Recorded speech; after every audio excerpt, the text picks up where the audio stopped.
Semoga pihak terkait melihat dan mendengar ini. Permasalahan terbesar dalam bencana di Aceh, Sumatera itu bukan masalah bantuan kurang, tapi bantuannya tidak sampai. Di Aceh, logistik itu sebenarnya ada, tapi distribusinya berhenti di wilayah permukaan, di bagian depan aja. Daerah yang terisolasi di belakang, aksesnya putus, jembatan hilang, itu dibiarkan berhari-hari, tanpa ada tindakan yang cepat dan responsif.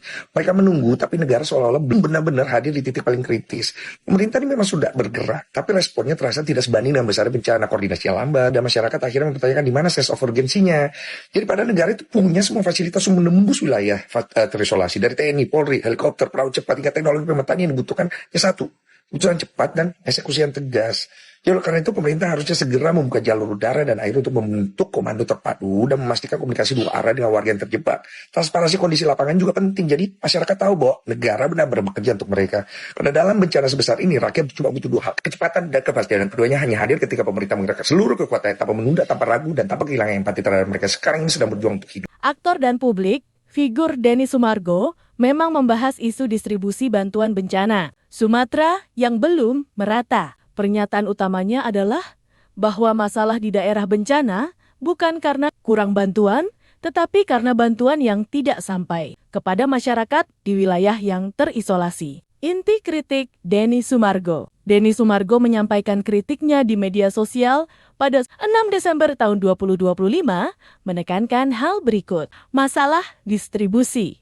Menurutnya, logistik sebenarnya sudah memadai, tetapi distribusi terhambat. Bantuan tertahan di area depan karena akses ke wilayah terisolasi di bagian belakang terputus. Dengan jembatan yang rusak dibiarkan tanpa penanganan cepat. Respons lambat dan koordinasi. Ia menyayangkan lambatnya koordinasi dan sense of urgency. Padahal, negara memiliki fasilitas seperti TNI, Polri, helikopter, dan perahu untuk menjangkau lokasi terpencil. Bantuan belum optimal, meskipun pemerintah telah bergerak. Responsnya dinilai belum sebanding dengan besarnya bencana dan negara. Dianggap belum hadir secara maksimal di titik-titik paling kritis. Aksi pribadi. Denny Sumargo juga diketahui telah memberikan sumbangan pribadi sebesar 500 juta rupiah untuk korban banjir. Penanganan pemerintah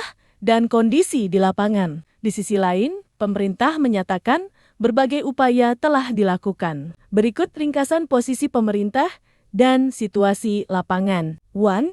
Pernyataan dan upaya pemerintah. Penanganan serius.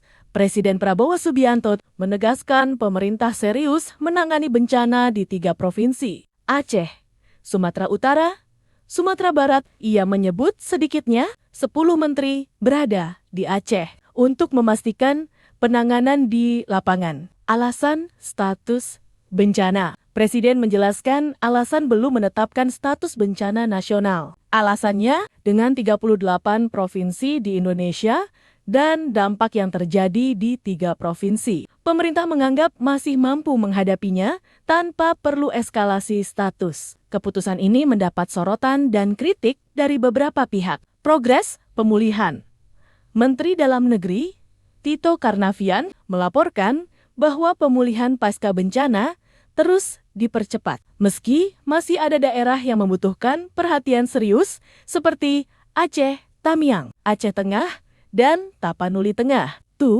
Laporan dan sorotan dari lapangan. Laporan media dan kolumnis menunjukkan adanya kesenjangan antara Semoga pernyataan pihak terkait melihat pemerintah dan mendengar ini. dan Permasalahan kondisi terbesar di dalam lapangan. bencana di Aceh, Sumatera Daerah itu belum bukan masalah tersentuh. bantuan kurang, tapi bantuannya Terdapat tidak sampai. laporan Di Aceh, bahwa logistik itu beberapa sebenarnya ada, daerah tapi distribusinya berhenti di wilayah permukaan, di seperti bagian depan aja. Aceh, Daerah yang terisolasi di Tamiang, belakang, dan aksesnya putus, Bener jembatan Meriah hilang, itu dibiarkan berminggu-minggu berhari-hari tanpa setelah ada tindakan banjir. yang cepat dan Belum responsif. tersentuh Mereka bantuan menunggu, tapi pemerintah negara pusat. seolah-olah belum benar-benar Isolasi hadir dan di titik paling kesulitan, kritis. kondisi Pemerintah ini memang sudah infrastruktur bergerak, tapi yang responnya rusak terasa tidak sebanding dengan besar menyebabkan bencana, isolasi koordinasi lambat, dan ribuan masyarakat akhirnya korban mempertanyakan di di mana sense of Tapanuli urgency-nya. Tengah, Jadi pada negara bahkan itu punya harus semua berjalan fasilitas untuk kaki menembus wilayah 5 sampai 6 terisolasi dari jam TNI, Polri, untuk helikopter, perahu cepat, mencari hingga teknologi pemetaan bantuan yang dibutuhkan karena satu, kehabisan keputusan bahan cepat dan pokok eksekusi yang dan tegas. daerah mereka Jadi karena itu pemerintah harusnya terisolasi. segera membuka Desakan jalur udara dan bantuan air untuk membentuk internasional. komando Muncul terpadu dan desakan memastikan agar komunikasi dua arah pemerintah dengan warga yang membuka terjebak. diri terhadap Transparansi kondisi bantuan lapangan juga penting. kemanusiaan Jadi masyarakat tahu internasional bahwa negara untuk benar-benar bekerja mempercepat untuk mereka. penanganan Pada dalam bencana mengingat sebesar ini skala rakyat cuma bencana butuh dua hal, yang kecepatan dan sangat kepastian. dahsyat. Keduanya hanya